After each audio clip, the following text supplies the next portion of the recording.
It is a great pleasure to be here. Good afternoon to everybody. I am very thankful to the Vancouver Board of Trade for inviting me. This is my last speech of 2024, and nowhere better to give it than here in Vancouver. Today, I will talk about delivering price stability for Canadians and how we are learning from the past and how we are preparing for the future. Along with the rest, but before I do that, I do want to say something about today's events in Ottawa. Along with the rest of the Bank of Canada's Governing Council, I want to thank Minister Freeland for her service to Canadians. It's a tough job. We look forward to working with the next Minister of Finance, continuing to promote the economic and financial well-being of Canadians. I do want to remind everyone that the Bank of Canada operates independently of the political process. We have always had strong working relationships with the Finance Minister of the day, regardless of the individual holding the position and regardless of their political affiliation. I'm not going to comment further on today's events or speculate on government policy. What I can say with confidence is that the Bank of Canada will continue to work in the service of Canadians to keep inflation low, stable, and predictable. Now, as some of you will recall, I was here in Vancouver 2 years ago in December of 2022. Inflation was close to 7%. We just raised the policy rate by 50 basis points to 4.25%, our 7th straight rate hike in our fight against inflation. And we signaled we would be considering further increases in our policy rate. Indeed, we ended up raising our policy rate 3 more times to 5%. Today, inflation is back at our 2% target. Last week, we cut our policy rate by 50 basis points to 3.25%, the 5th consecutive decrease since June.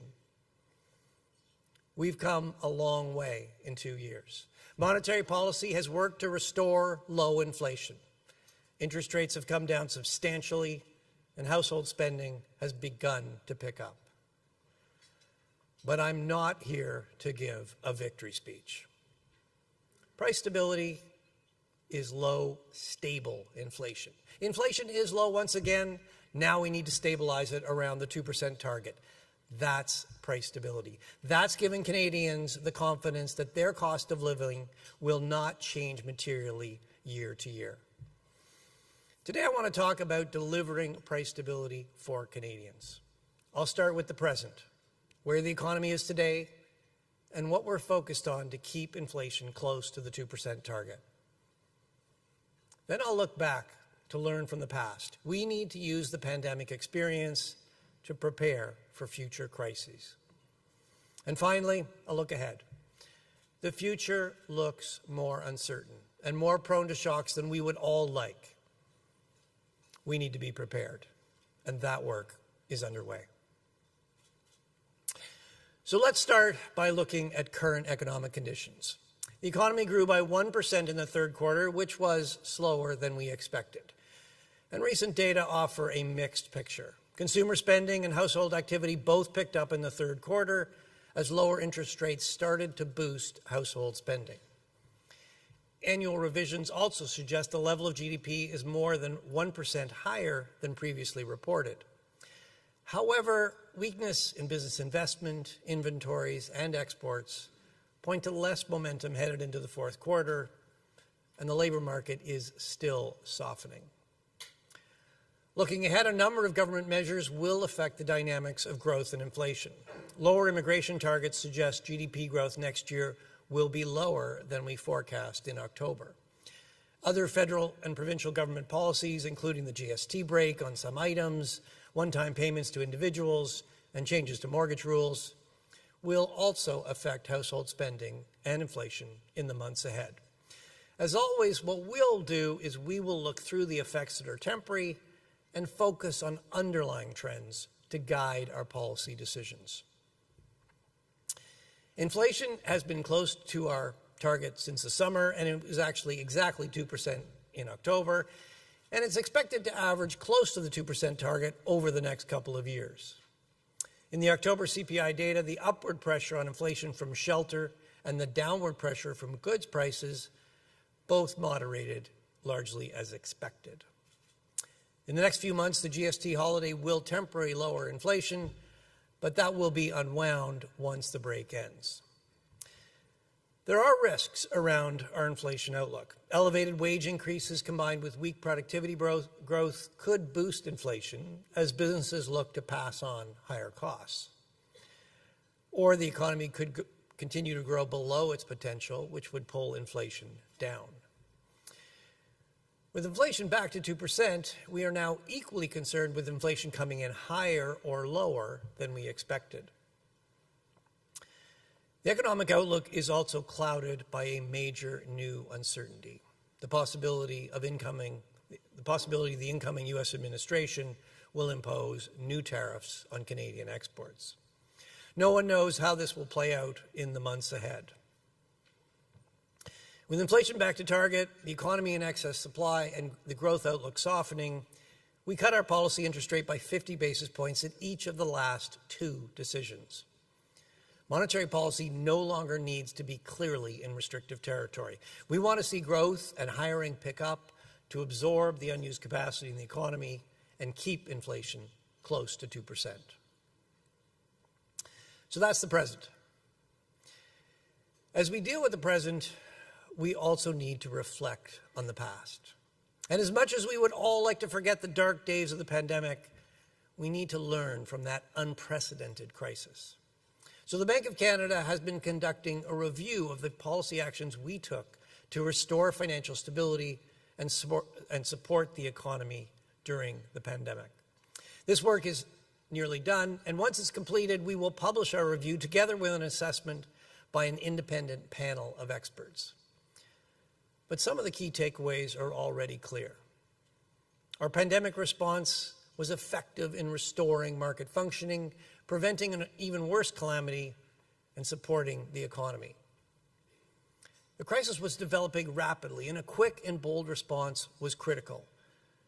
But we can see in retrospect that when we use extraordinary tools, we need to be clear about what we're trying to achieve with those tools and under what conditions they'll no longer be needed.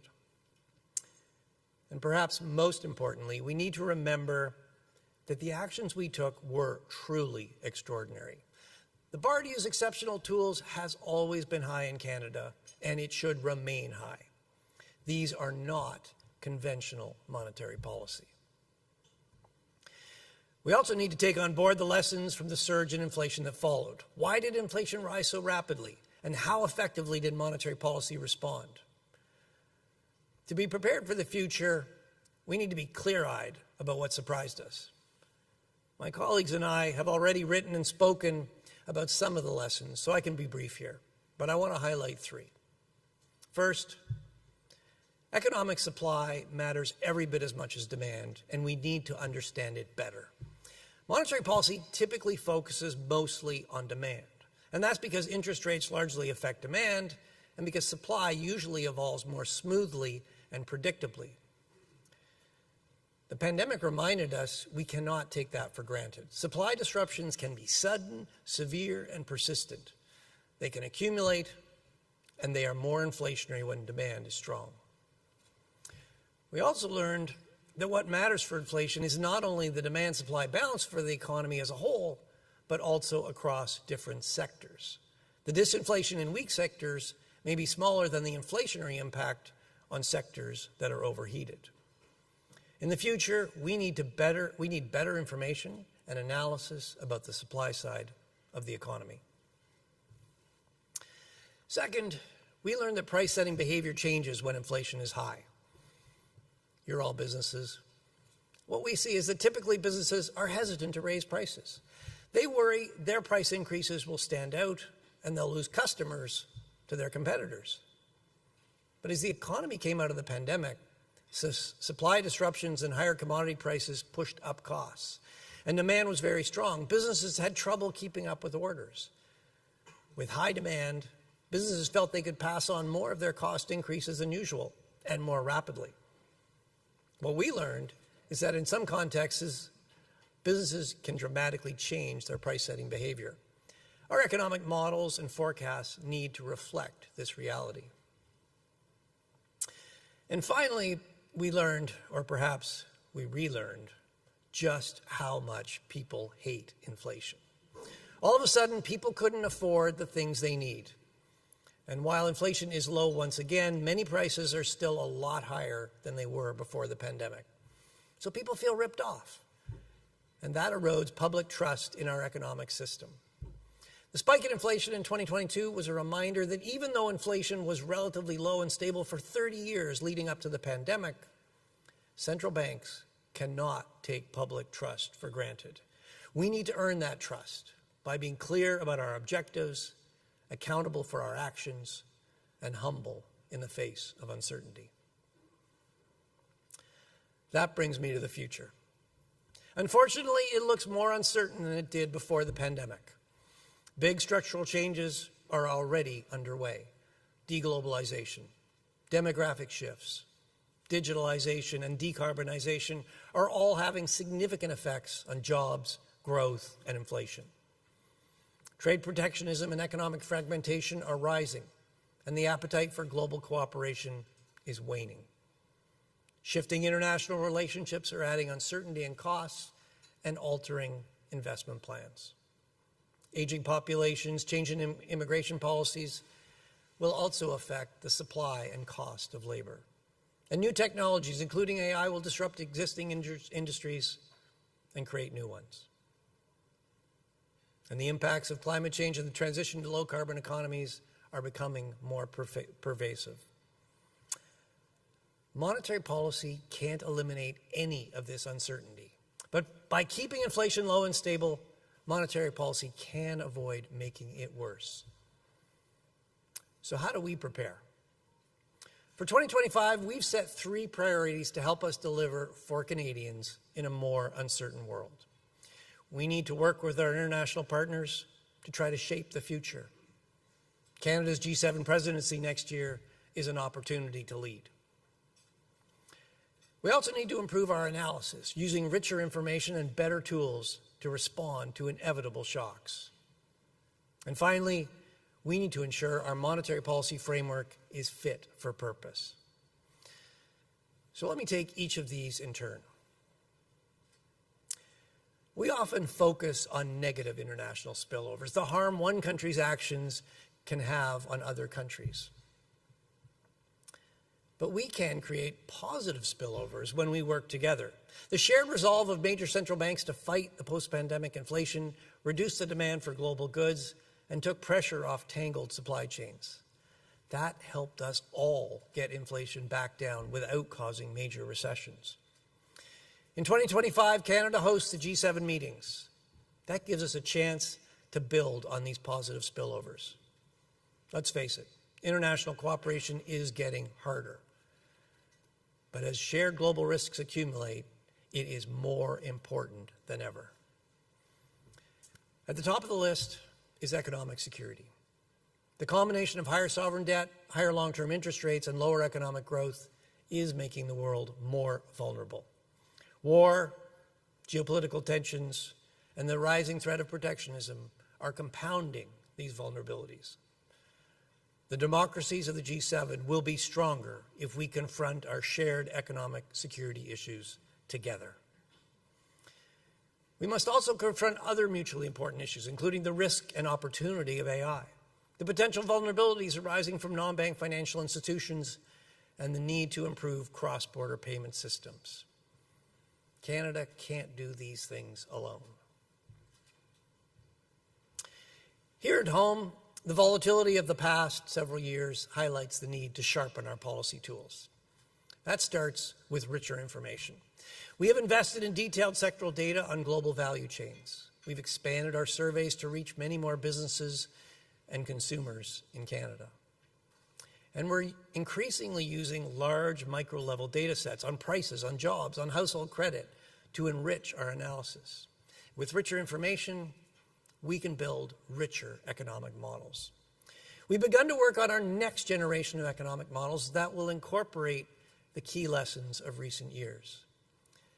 This includes models that better capture the role of supply chains in production and the connectivity between sectors. This is going to help us understand and track how supply disruptions flow through the economy, how they affect specific sectors, and how they impact inflation. The new models will also distinguish between inflation that comes from higher demand and inflation that comes from higher input costs. And the new models will allow us to gauge the impact of changes in price-setting behavior. This should all help us understand inflation dynamics better and help us develop monetary policy playbooks that better respond to shocks. Finally, our new models will also help us manage uncertainty using alternative scenarios. We'll be able to build different scenarios with different assumptions about key inputs to the Canadian outlook, like what's the price of oil going to be, or how strong is the U.S. economy. We'll also be able to examine scenarios with different views about how the economy works. Looking at the economy through different lenses and regularly challenging our assumptions are the best ways to manage risk and uncertainty that surrounds the economic outlook. The final and critically important priority for the Bank of Canada is to review our monetary policy framework. Every 5 years, the Government of Canada and the Bank of Canada review our flexible inflation targeting framework to ensure it's the best way for us to promote the economic and financial well-being of Canadians. The joint nature of the agreement between the Government and the Bank of Canada reinforces both the democratic legitimacy of the framework and our operational independence to pursue the agreed-upon objectives. Right now, we're considering what issues to focus on. Sorry, little technical glitch. Right now, we're considering what issues to focus on in the upcoming review, reflecting on the big forces on the economy and what we're hearing from Canadians. This points to several questions. In a more volatile world, how do we identify and measure underlying inflation? Is 2% still the right target for the future? And something close to your hearts here in British Columbia, what's the interaction between housing affordability and monetary policy? I'll have more to say about the framework review in the new year once the work truly begins. More than ever, Canadians are aware of economic issues and the work we do at the Bank of Canada, and they are reaching out to share their views. We welcome this. Bring it on. And we will continue to seek out diverse perspectives as we undertake our framework review. We want the best monetary policy framework for the future, to fight the next battle, not the last one. Il est temps de conclure. Les chocs seront plus présents dans le monde de demain. On espère que des incertitudes clés seront levées.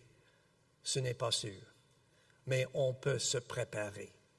Maintenant que l'inflation est revenue à 2%, on est mieux placé pour réagir. On veut garder l'inflation proche de la cible. C'est la garantie de la stabilité des prix pour les Canadiens et les Canadiennes. As we look ahead, the world looks more shock-prone. We hope some of the major uncertainties hanging over the world will be resolved. We can't count on that, but we can prepare. With inflation back to the 2% target, we are in a better position to respond to whatever may come. We want to keep inflation close to the target. That's delivering price stability for Canadians. We have reduced the policy rate substantially since June, and those cuts are working their way through the economy. Going forward, we will be evaluating the need for further reductions in the policy rate, one decision at a time. In other words, we anticipate a more gradual approach to monetary policy if the economy evolves broadly as expected. Our decisions will be guided by incoming information and our assessment of the implications for the inflation outlook. Even as we manage the present, we are preparing for the future. That means working with our international partners. It means making sure monetary policy is a source of stability, not further uncertainty. And it means taking on board the lessons of the pandemic and its aftermath, tapping new data sources, and building our capacity to better manage uncertainty. Over the next year and a half, we will also be reviewing our monetary policy framework. We are committed to being transparent and accountable in everything we do. That starts with listening. We're visiting more communities across the country. We're also doing more to explain our decisions. I hold a press conference now after each decision to answer the media's questions, and this is followed by a written summary of our monetary policy deliberations. The bank has added an external deputy governor to provide a fresh perspective, and we are currently recruiting for a second deputy governor, so send me your CVs. We're also finding new ways to reach Canadians through new communications products and platforms. We will continue to look for ways to be more transparent and accountable. We want to earn the public's trust, and we are. Increasingly, households and businesses expect inflation to be low, and as that confidence in low inflation has come back, so has trust in the Bank of Canada. Our surveys show Canadians better understand our role, and they see us as working to serve their best interest. That's encouraging. We are intent on rewarding that trust by delivering low and stable inflation, by learning the lessons of the past, and by being the central bank that Canadians can rely on now and in the future. Thank you very much.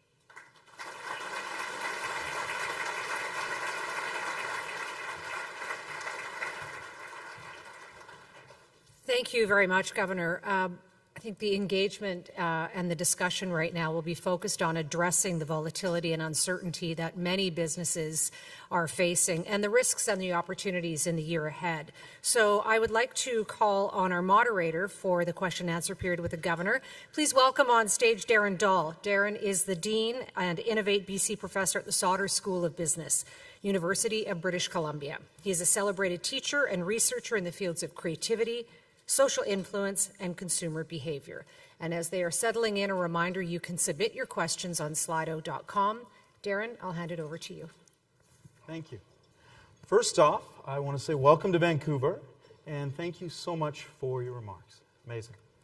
I think we'll get started. I know that we'll have questions popping up here very shortly, but in listening to your remarks, you hinted at a few things that I thought would be fun just to get a little more insight on. The first is the notion of our target of inflation, 2%. And we've been steadfast. That's been the marker for quite some time. You gave us a brief hint in your remarks, questioning, is that the right target? And, we do have a range. We talk about the 1 to 3. But as we move forward, is that something you want to question a bit more? Is there more that you can give us on whether this is where we're going to stick on inflation? Well, the first thing I want to underline is that I think one of the strengths of our inflation targeting framework is that we do review it every 5 years. And, I think when inflation was 8%, I'll be honest, a lot of people were like, really? You want to get it all the way back to 2? Like, why don't we just, get it partway back? And I really stress, it's like, look, when you have a target, we'll put it this way: if you don't go back to your target, you don't really have a target, and the target is what really has anchored the system. We've demonstrated we can get inflation all the way back to 2%. It is 2%. We're now really focused on keeping it there, but we do periodically review our framework. And one of the questions people are asking is, is 2% really the right target for the future? And the way that question often comes is, and it relates to a number of the things I talked about. You look forward, there are, you're all running businesses. You're seeing it. There are more cost pressures coming. You're having to make your supply chains more resilient. You have to build in resiliency. You're dealing with new investments in greening the economy, in decarbonizing your operations. Trade is getting diverted. Economies are becoming more fragmented. You have to think about economic security issues as you make your investment decisions, not just simply the lowest cost solution. So those things are going to create new cost pressures. So some people are saying, well, maybe we should just raise the inflation target. I will admit, I'm not convinced. But I do think we have to have an open mind. We have to ask that question, and let's convince let's make sure that we are convinced that 2% is the right target. I'm not convinced because I think adding more inflation will just add more uncertainty. I mean, those pressures are real. You're going to have to deal with those as businesses. Creating some more inflation uncertainty isn't going to make that any easier. I think it'll make it harder. But as I said, I think one of the strengths of our system is we have to go in with this with an open mind and ask some tough questions. As we get the answers, that will assure us we do have the best system for Canada. Okay, fair. Right out of the gate, and it's not going to surprise you, our number one question does focus on this notion of tariff and what we see south of the border. I like the question because it frames it as, what is the scenario planning approach? So it goes a little deeper than just, what's your opinion on Trump, which, might be exciting to hear, but I think the crowd also interested in how are you approaching that in terms of your scenario planning? Well, look, I mean, we're doing scenarios. I imagine every one of you are running a business, you're probably doing your own scenarios. For monetary policy, look, a big increase in tariffs is a very difficult shock. I mean, let me just start out by saying a change in tariffs on the scale that's being suggested would be highly disruptive for the Canadian economy. It would actually also be very disruptive for the U.S. economy. Analyzing the situation from a macroeconomic point of view, it really depends exactly, okay, what is the tariff? What is it applied to? What exemptions are there? Does Canada retaliate?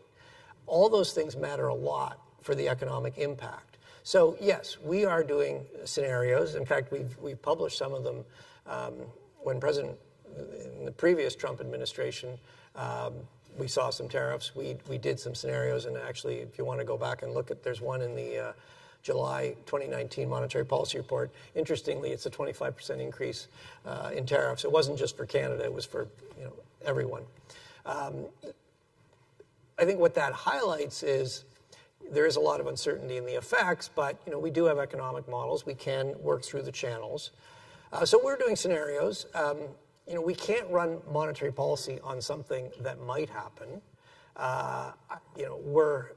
We talk to businesses. It's pretty clear that the uncertainty. If you're considering an investment decision, you're probably waiting until there's a little more clarity about what's going to happen here. So it's the threat of tariffs is probably already having some impact on the investment climate here in Canada. If they do get put in place, it will have a much bigger impact. We will certainly have to take that on board for monetary policy, and you're going to have to think about, how do you deal with it in your operations. Right.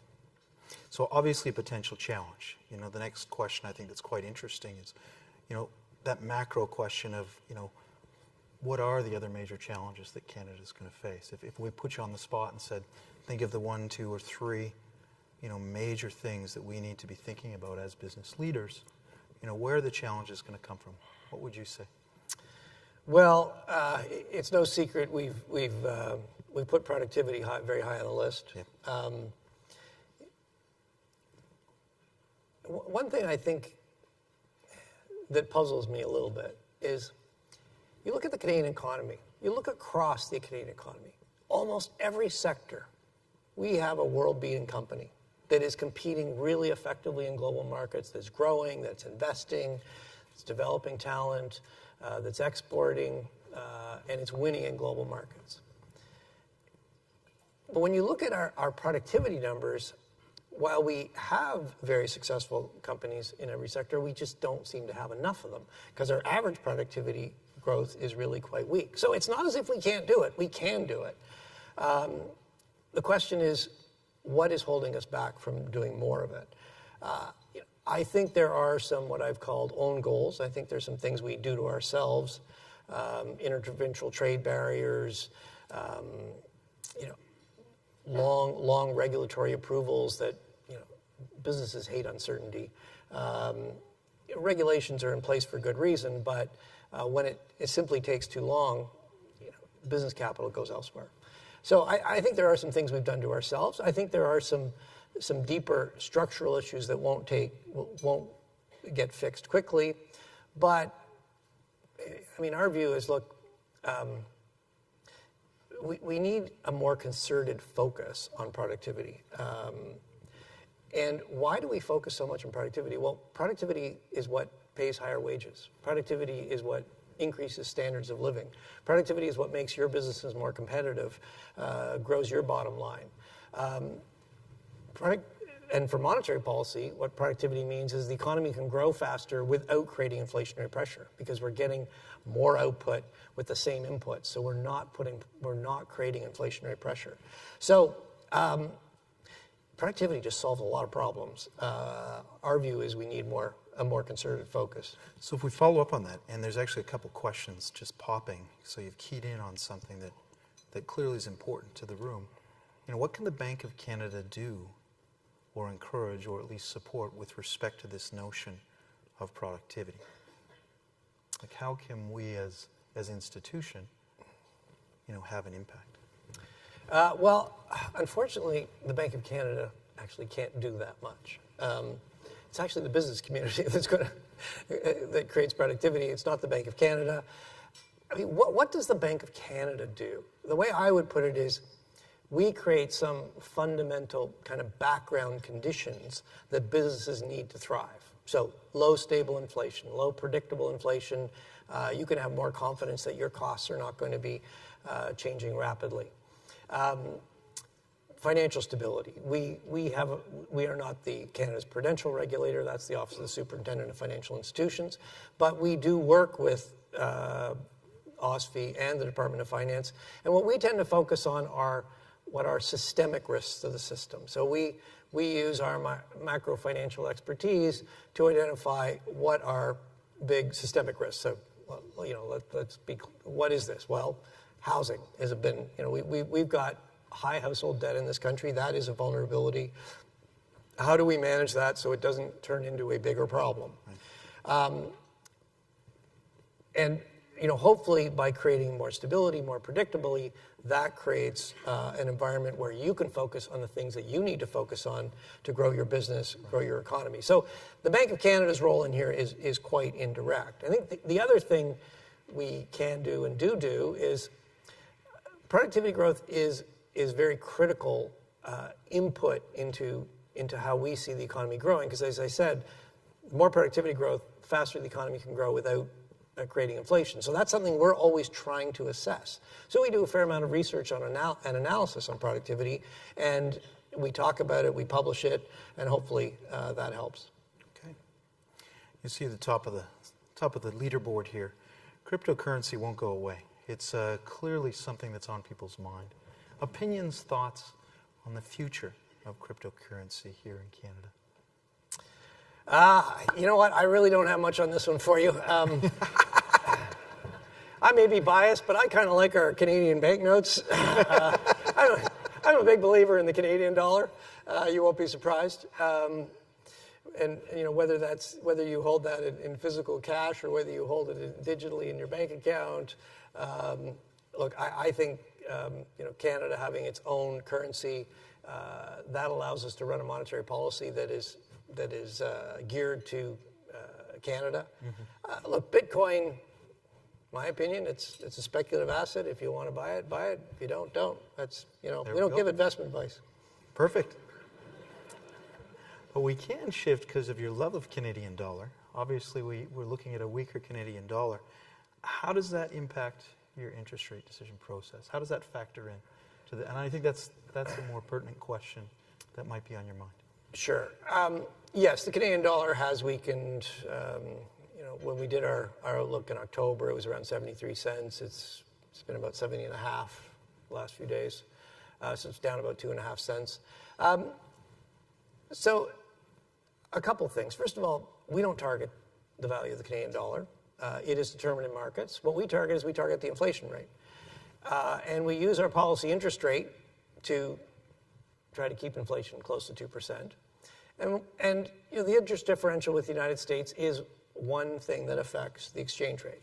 Mm-hmm. I would suggest it's probably not the most important thing. If you look at the depreciation of the Canadian dollar since October, most of it reflects the fact that the U.S. dollar has been appreciating against virtually every other currency globally. So the weakness in the Canadian dollar is really more reflection of the strength of the U.S. dollar. If you look at the Canadian dollar across other crosses, so other major currencies, it's actually been relatively stable. But look, I have no doubt we've lowered our policy interest rate in Canada much more than the Federal Reserve has in the U.S. We'll see what they do later this week. And that really reflects different economic conditions. Inflation has come down more quickly in Canada. The Canadian economy is weaker. We need a policy rate that is weaker in Canada. And because we have our own Canadian dollar and we have a flexible exchange rate, we can run monetary policy for the needs in Canada. But then, yes, as you suggested, the other side of that is, well, a lower Canadian dollar will have some impact. It actually makes your exports more competitive in the United States. So that should increase demand for our exports, which contributes to demand in the economy. It also means that things that we buy. So if you are buying machinery equipment from the United States, unfortunately, it will be more expensive. Right. When we're all going to buy fruits and vegetables through the winter from the United States. If the Canadian dollar is weaker, they will be more expensive. So that is something that we need to take into account as we set monetary policy. Okay. Competitive advantage. That's another question that seems to be in many people's mind here. Where do we need to bolster? What do we need to think about as we look at increased competition with respect to global instability that we're seeing as headwinds coming forward? How can we think about the Canada advantage? Okay, well, that's a really big question and probably a whole other speech, but let me touch on a couple of things.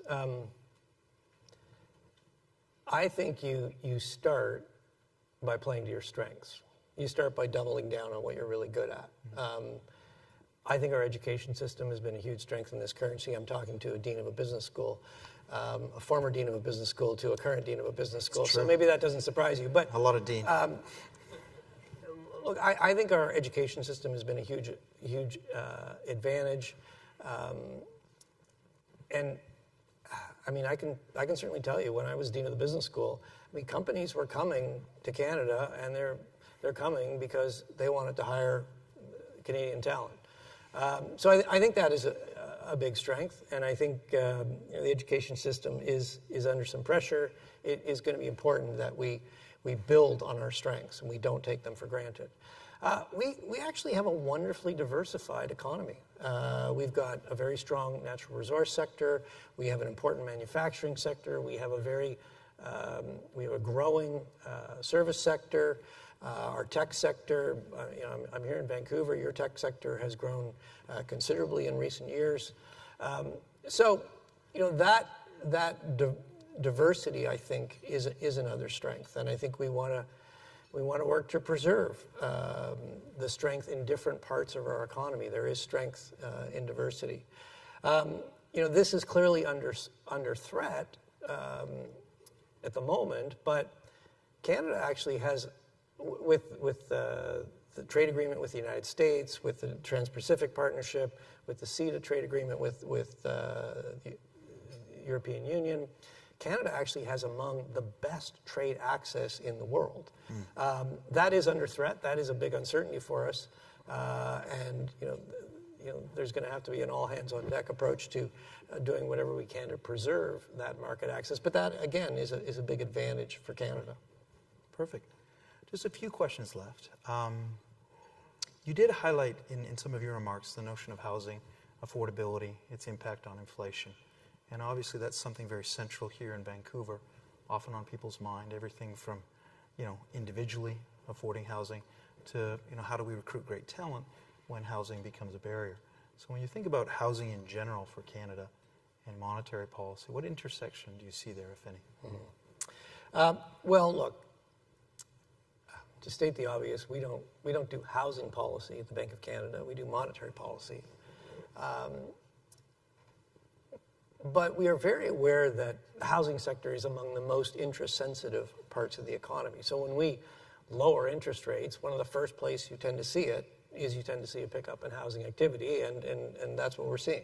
We've been lowering interest rates since June. You can see housing activities picked up. In fact, there's some new data out this morning. Housing starts were quite strong. And the government's announced some new mortgage rules. Those kick in basically as we speak.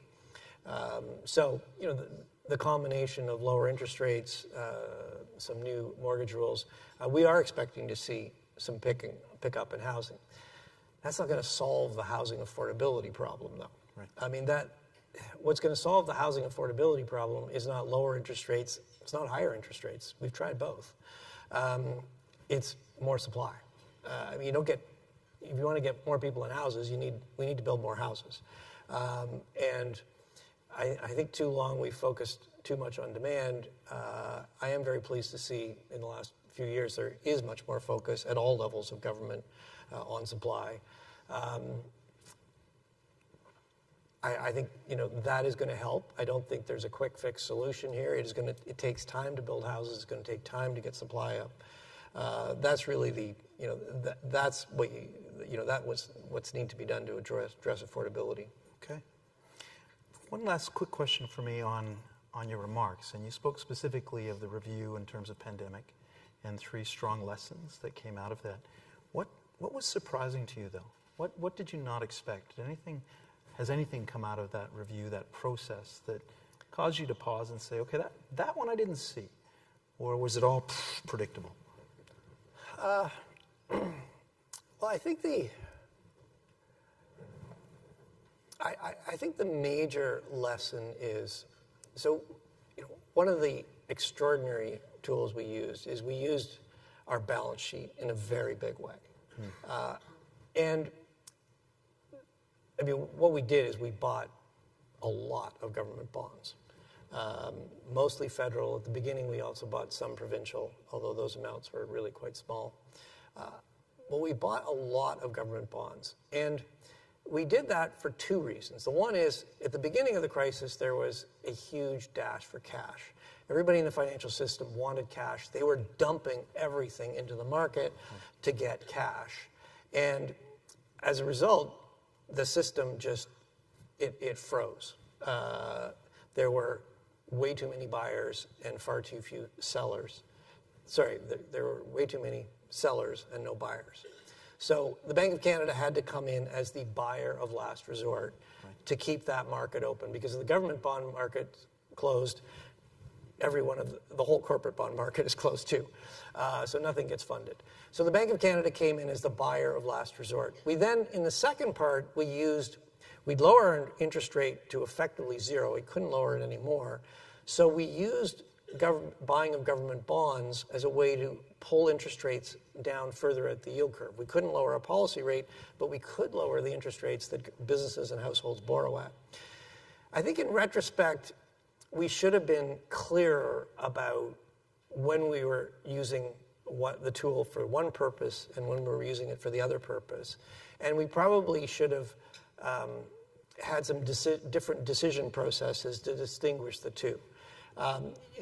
In fairness, you have to realize that these decisions were taken very rapidly and in a great fog of uncertainty. And certainly, when I look back at that period, you still feel that pit in the bottom of your stomach of just how bad it was. But I think but I do think it's important that you do look back and you learn from these crises. So I think, let's hope this never happens again. But if we do find we need to use these tools again, I think the message is, we're going to be clear on exactly why we're using them. We're going to be clear on under what conditions would you exit from different types of uses, and let the market know up front, here's how we would use it, here's when we would exit, and I think that would be helpful. Okay, great. Well, I'd like to thank you, and I think everyone, if we can give a big hand, thank you so much for sharing your insights.